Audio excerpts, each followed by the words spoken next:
দুনিয়াতে বাংলাদেশ এমন একটা দেশ যেই দেশে গ্যাস বিল দিয়েও মাটির চুলায় রান্না করতে হয়।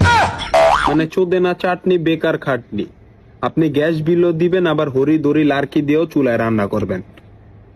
আর এইদিকে গ্যাস ছাড়াই 2-1 মাস বিল বকেয়া পড়লে লাইন কাটার হুমকি দেয়।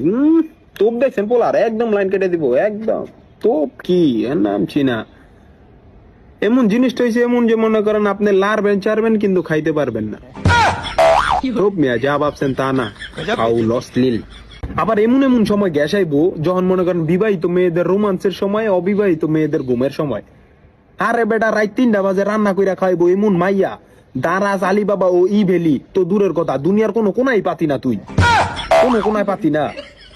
আমি বুঝি না তোর রাত 3টা বাজে উঠটা গ্যাস দেওয়ান লাগবো কি লিগা? হ্যাঁ, আরে তোর কি শরীর দুর্বল? হ্যাঁ, না তোর গোপন অঙ্গ ছোট? না তুই তোর জীবনে অসুখী যে তুই আঙ্গ সুখ লয়ে ছিনিমিনি খেলস? হ্যাঁ, বুঝলাম না আমি। ঠাডা পড়ুক তোর আউসের জায়গায় হালার পহালা।